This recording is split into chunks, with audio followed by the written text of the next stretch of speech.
From Pacifica, this is Democracy Now! Based on generations-old legal principles and Supreme Court decisions handed down during World War II, as well as during this current conflict, it's clear that United States citizenship alone does not make such individuals immune from being targeted. In a secret Justice Department paper, the Obama administration claims it has legal authority to assassinate U.S. citizens overseas, even if there's no intelligence indicating they're engaged in an active plot to attack the United States. We'll speak with the ACLU's Jameel Jaffer.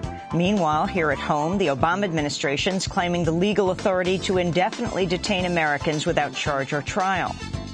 The sign, and not unique, of the way in which our fundamental rights, our Bill of Rights, our constitutional freedoms have been abridged by the last 10 years and more. And President Obama is unhappily following in that tradition. We'll speak with Pentagon Papers whistleblower Daniel Ellsberg. He's in New York this week to attend an appeal in his lawsuit against the NDAA.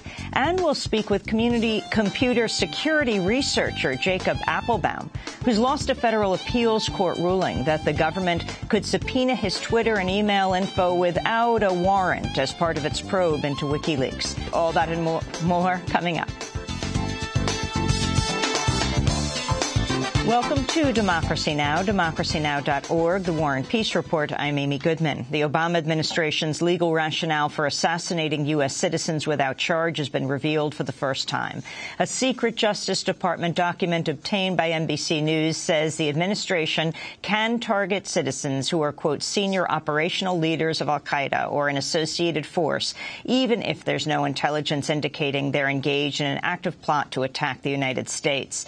The documents describe as a white memo provided to members of the Senate Intelligence and Judiciary Committees last year. Its release follows a series of failed efforts by civil liberties groups to obtain the government's legal justification for the targeted killing of an American. We'll have more on the drone memo after headlines. A new report's revealed a detailed look at global involvement in the CIA's secret program of prisons, rendition, and torture in the years after 9/11. The Open Society Justice Initiative says 54 countries aided the CIA until President Obama halted the program in 2009. The report, called Globalizing Torture, also reveals at least 136 people were held by the CIA during those years, the largest tally to date. The country's assistance range from allowing CIA planes to refuel to hosting the prisons where the detainees were tortured. The report's author, Amrit Singh, said, quote, the moral cost of these programs was borne not just by the U.S., but by the 54 other countries it recruited to help. The report comes as an Italian appeals court has reversed a lower court decision acquitting 3 CIA agents involved in the 2003 kidnapping of a Muslim cleric. Abu Omar was seized from the streets of Milan in 2003. He was taken to U.S. bases in Italy and Germany before being sent to Egypt, where he suffered torture during a 4-year imprisonment. The reversal of the agents' acquittals means all 26 Americans tried in the case have been found guilty in Italy. None have been extradited, but are subject to arrest if they travel in Europe. And those are some of the headlines. This is Democracy Now!, democracynow.org, the War and Peace Report. I'm Amy Goodman. And I'm Nermeen Shaikh. Welcome to our listeners and viewers around the country and around the world. The Obama administration's internal legal justification for assassinating U.S. citizens without charge has been revealed for the first time. According to a secret Justice Department document obtained by NBC News, the Obama administration's claims it has the legal authority to target citizens who are, quote, senior operational leaders of al-Qaeda or an associated force, even if there is no intelligence indicating they are engaged in an active plot to attack the U.S. In September 2011, a U.S. drone strike in Yemen killed 2 American citizens, Anwar al-Awlaki and Samir Khan. The following month, another U.S. drone strike killed al-Awlaki's 16-year-old son, Abdurrahman al-Awlaki, who was born in Denver. The document obtained by NBC News is described as a white memo that was provided to members of the Senate Intelligence and Judiciary Committees as a summary of a classified memo prepared by the Justice Department's Office of Legal Counsel. Last month, a federal judge denied a request by the American Civil Liberties Union and the New York Times for the Justice Department to disclose its legal justification for the targeted killing of Americans. The Obama administration's secrecy around the drone program is expected to be a top issue at this week's confirmation hearing of White House counterterrorism advisor John Brennan to be director of the CIA. Brennan has been dubbed by critics to be Obama's assassination czar. Joining us now is Jameel Jaffer, deputy legal director of the ACLU and director of the ACLU's Center for Democracy. You've looked at the White Memo. This is something you've been asking for quite some time, Jameel. Talk about its significance. Go through it with us, Sure. Point by point. Well, it's a very significant document, and it's a remarkable document, and it's something that everybody really ought to read in the same way that everybody ought to read the torture memos from the last administration. It sets out, or professes to set out, the power that the government has to carry out the targeted killing of American citizens who are located far away from any battlefield, even when they have not been charged with a crime, even when they do not present any imminent threat in any ordinary meaning of that word. So it's a pretty sweeping power that's been set out, and the memo purports to provide a legal justification for that power and explain why the limits on that power can't be enforced in any court. The confidential Justice Department white paper that you're talking about, Jameel Jaffer, introduces a more expansive definition of self-defense or imminent attack than any articulated by the U.S. government before. It reads, quote, "The condition that an operational leader present an imminent threat of violent attack against the United States does not require the United States to have clear evidence that a specific attack on U.S. persons and interests will take place in the immediate future." Can you talk about the significance of that and how exactly imminent is defined in this document? Sure. Or not defined?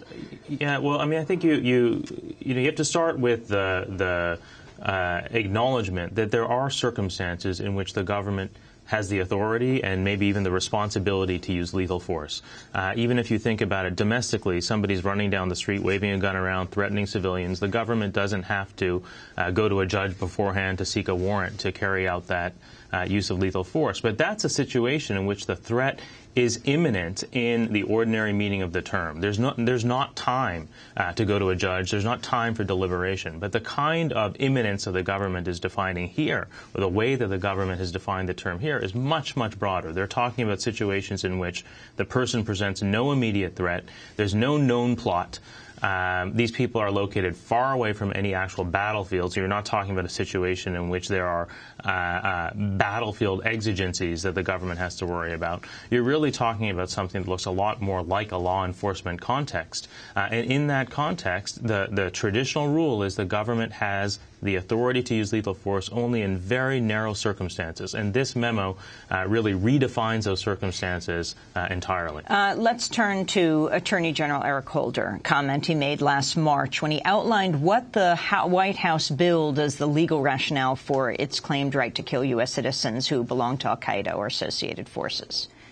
It is an unfortunate but undeniable fact that some of the threats that we face come from a small number of United States citizens who have decided to commit violent attacks against their own country from abroad. Based on generations-old legal principles and Supreme Court decisions handed down during World War II, as well as during this current conflict, it's clear that United States citizenship alone does not make such individuals immune from being targeted. Jameel Jaffer, respond to Attorney General Eric Holder. Well, it's not a question of immunity. This is kind of a straw man. Nobody is arguing that Americans are entirely immune from the government's use of lethal force. The question is, under what circumstances can the government use lethal force? And again, for very good reason, those circumstances have traditionally been defined very narrowly. Now what the government is doing is creating an extremely broad category of people who can be targeted without judicial review before the fact, without judicial assessment of the evidence after the fact. It's a very dangerous thing that the government is doing, and I think that at some level, I think the people who have written this memo and the people who are exercising this authority in the Obama administration must be convinced of their own trustworthiness. But even if you accept that the people who are now in office are trustworthy in this sense, this power is going to be available to the next administration and the one after that, and it's going to be available in every future conflict, not just the conflict against al-Qaeda. And according to the administration, the power is available all over the world, not just on geographically cabined battlefields. So it really is a sweeping proposition. But what does it mean, though, that it's not an